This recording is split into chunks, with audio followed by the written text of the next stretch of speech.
Hello दोस्तों, मैं doctor रश्मि त्रिपाठी आपका अपने चैनल लव फाइटर्स अकेडमी में स्वागत करती हूँ। दोस्तों, आज के सेशन में जो मैं केस लेके आई हूँ बहुत ही इम्पॉर्टेंट केस है, स्टूडेंट के लिए भी और आम लोगों के लिए भी। यह जो केस है वो दिल्ली हाई कोर्ट का है, केस है, लेटेस्ट है 2024 का, अभी 2-3 दिन पहले का केस है। इस केस के माध्यम से हम लोग ये समझेंगे कि अगर आपके बोर्ड एग्ज़ाम की जो मार्कशीट आती है, चाहे 10वीं की हो या 12वीं की हो या किसी भी क्लास की हो, उसमें अगर कुछ कमियां रह जाती हैं तो अगर बोर्ड चेंज नहीं करता है उसको, तो क्या आप इसके लिए कोर्ट जा सकते हो? और अगर कोर्ट गए तो कोर्ट ने क्या अपना जजमेंट सुनाया और किस तरह से आप जो है इस बात को आगे ले जाओगे, तो क्या आपको फ़ायदा होगा? आपके नाम आसानी से चेंज हो जाएंगे या क्या होगा? यह जो है ये सब आज हम लोग इस केस के माध्यम से जानने वाले हैं।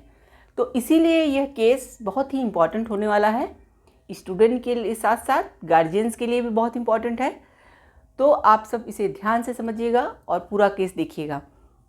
जैसा कि यह जो केस है यह दिल्ली हाई कोर्ट के सामने आया था। तो चलिए हम लोग अपना सेशन स्टार्ट करते हैं और देखते हैं कि क्या था केस और क्या था पूरा मामला।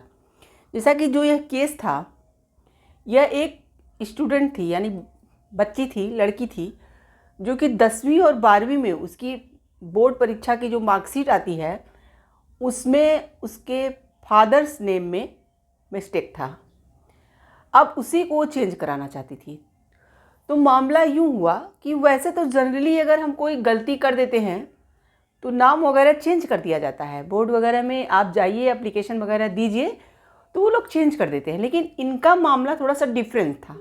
क्या डिफरेंस था? ये डिफरेंस था कि इन्होंने अपनी 10वीं और जो 10वीं की जो मार्कशीट थी उसमें जो रजिस्ट्रेशन होता है फॉर्म भरते वक्त, उसमें इन्होंने अपने चाचा का नाम लिख दिया था।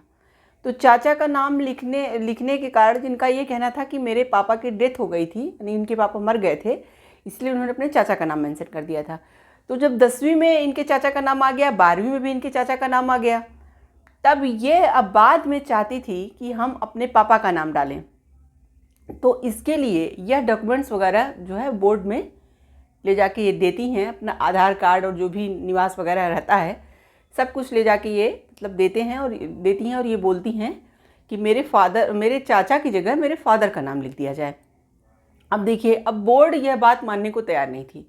बोर्ड को संदेह हो रहा था इनके जो है जो डॉक्यूमेंट्स थे उसमें भी, और जो है और बोर्ड का ये कहना था कि पहले इन्होंने चाचा का नाम करवाया, अब पापा का नाम, फिर उसके बाद अब बता रही हैं कि वो मेरे चाचा हैं। अब किसी को क्या पता कि वो चाचा थे या पापा थे? ये तो बाद में जब वो डॉक्यूमेंट्स लेके गई तब बोर्ड को पता चला। उसके साथ ही साथ उसका ये कहना था उस लड़की का कि सर आप मेरा मतलब ये सब डॉक्यूमेंट्स वगैरह लेके ये सब चेंज कीजिए। तब बोर्ड ने ये कहा कि आपके जो डॉक्यूमेंट्स ले आई हैं उसमें भी जो उनके पापा का नाम था, एक कहीं श्रीवास्तव था तो कहीं श्रीवास्तवा था।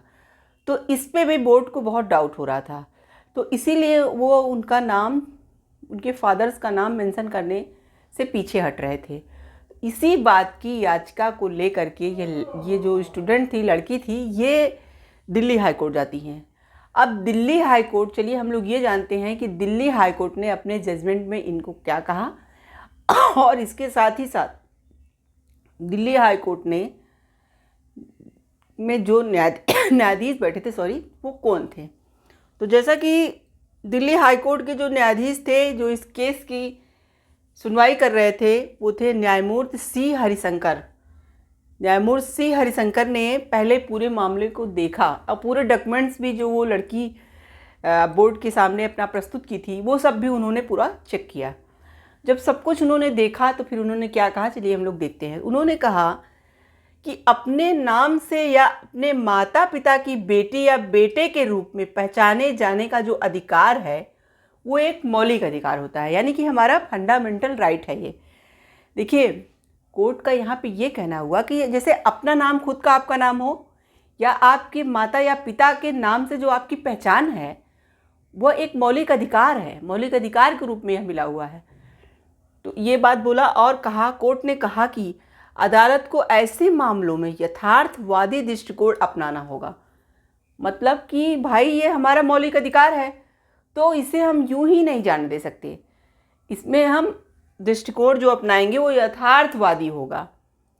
न्यायमूर्ति श्री हरिशंकर ने कहा, यह एक मौलिक आवश्यकता का हिस्सा है, यानी कि यह बहुत ही ज़रूरी चीज़ है। देखिए, मान लीजिए वो गलती से अपने चाचा का नाम, वो बच्ची थी उसने लिखवा ही दिया, तो बाद में बोर्ड को जब वो सब कुछ बता रही थी तो उसको चेंज करना चाहिए, लेकिन बोर्ड को बहुत डाउट हो रहा था इसलिए वो नहीं चेंज कर रहे थे। तो इसी बात पे कोर्ट ने कहा कि यह एक मौलिक आवश्यकता का एक हिस्सा है। भाई किसी के नाम की पहचान या किसी के फादर या मदर की पहचान तो उसका मौलिक अधिकार है। कोर्ट ने कहा कि यदि अनुरोध वास्तविक है तो उसे स्वीकार किया जाए। कोर्ट का ये कहना था कि जो अनुरोध है, अगर वो वास्तविक अनुरोध है, सही है, क्योंकि उसके डॉक्यूमेंट जो भी वो लेके आई थी, आधार हो, निवास हो, सब जगह उसके फादर का नाम मेंशन था। तो कोर्ट का यही कहना था कि अगर अनुरोध वास्तविक है तो उसके अनुरोध को स्वीकार किया जाए। कोर्ट ने आधार एवं अधिवास जैसे दस्तावेजों को ध्यान में रखते हुए यह निष्कर्ष निकाला कि याचिकाकर्ता के पिता के नाम के बारे में संदेह बनाए रखना मुश्किल है। मतलब जैसा कि बोर्ड को ऐसा लग रहा था कि उसके पिता का जो नाम है उसमें बहुत संदेह लग रहा था उन्हें, कि कभी चाचा का नाम वो बता दे रही थी, कभी पिता के नाम में भी कुछ स्पेलिंग्स वगैरह की जो मिस्टेक थी, इसके कारण बोर्ड को बहुत संदेह था। इसीलिए कोर्ट ने कहा कि जो डॉक्यूमेंट्स ये ले आई है, उन दोनों डॉक्यूमेंट्सों, तीनों डॉक्यूमेंट्सों को देखने के बाद यहाँ पे यह कहना संदेह का बात नहीं है कि इसके पिता कौन हैं। और कहा कि जब कोई किसी नाम का स्थानीय भाषा से अंग्रेजी में ट्रांसलेशन करता है, यानी कि जैसे कोई लोकल, यानी हिंदी हमारी लोकल लैंग्वेज है, मान लीजिए हिंदी से हमने इंग्लिश में कोई चीज़ ट्रांसलेट किया, तो यही कोर्ट ने कहा कि ट्रांसलेट करने पर तो वर्तनी में चेंज हो सकता है।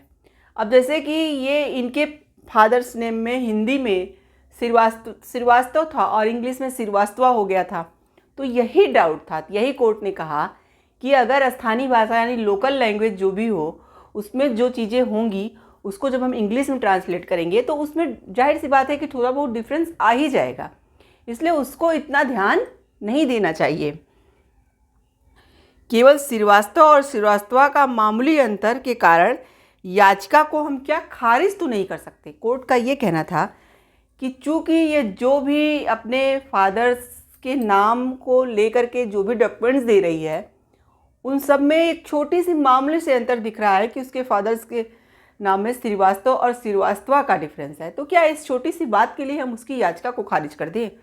और यह उसका मौलिक अधिकार भी है, तो हम ऐसे यूं ही नहीं खारिज कर सकते हैं।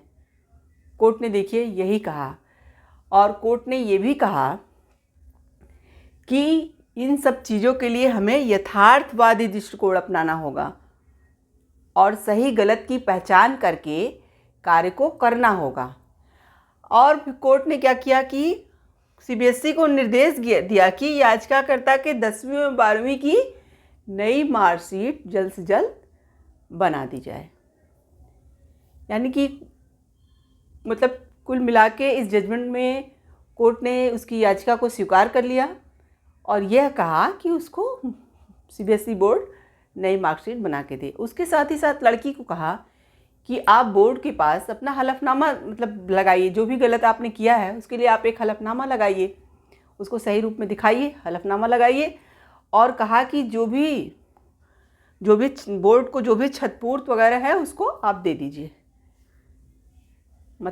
लड़की से ये कहा गया कि आप जो है हलफनामा वगैरह लगाइए और बोर्ड को क्षतिपूर्त वगैरह दे दीजिए, और बोर्ड को ये कहा कि आप जो है बच्ची का 10वीं और 12वीं का नया मार्कशीट बनाइए, क्योंकि उसके लिए बहुत ही ज़्यादा ज़रूरी है, उसका मौलिक अधिकार है, क्योंकि वो उसकी पहचान है और किसी भी व्यक्ति को उसके पहचान से वंचित नहीं किया जा सकता।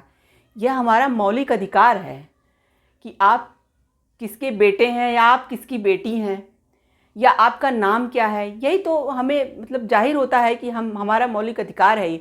हम कौन हैं, हम कैसे जानेंगे? हम अपने नाम से ही तो जाने जाएंगे। हम अपने माता पिता की संतान हैं, उनके नाम से जाने जाएंगे। जब हमारा यही सही नहीं रहेगा तो फिर हमको कोई कैसे पहचान पाएगा। तो यही कोर्ट का कहना था कि यह एक मौलिक मतलब अधिकार है और ये बहुत ज़रूरी चीज़ है। तो अगर आप छोटी सी मिस्टेक के कारण उस बच्ची की ज़िंदगी नहीं ख़राब कर सकते, आप उसको चेंज कीजिए। तुरंत कोर्ट ने आदेश दिया और इसीलिए कोर्ट ने कहा कि छोटी छोटी गलतियों के कारण हम किसी का भविष्य नहीं ख़राब कर सकते और मैं इसकी याचिका को इसीलिए मैं खारिज नहीं कर सकता। तो बच्ची की याचिका को कोर्ट ने स्वीकार किया और CBSE बोर्ड को ऑर्डर दिया कि आप जो है जल्द से जल्द इसकी 10वीं और 12वीं की मार्कशीट बनवाइए। तो देखिए, इस केस के माध्यम से हमको यह पता चला कि अगर आप कहीं भी अपना कोई भी नाम वगैरह जो भी मिस्टेक है, अगर थोड़ी फॉल्ट हो गई है ज़्यादा रूप से, तो भी अगर आप डॉक्यूमेंट्स वगैरह सही रूप से देते हो तो देखिए ये जजमेंट आपके बहुत काम आने वाला है दिल्ली हाई कोर्ट का। वहाँ पे आप इसका यूज करके अपना चेंज भी करवा सकते हो। तो आपको ये दिल्ली हाई कोर्ट का जजमेंट कैसा लगा कमेंट बॉक्स में मुझे ज़रूर बताइएगा। तो आप मेरा चैनल लाइक कीजिए, सब्सक्राइब कीजिए और शेयर कीजिए और बेल आइकन को दबाइए, जिससे ऐसे ही नए नए केसों से मैं आपको अवगत कराती रहूँ। तो थैंक यू वेरी मच।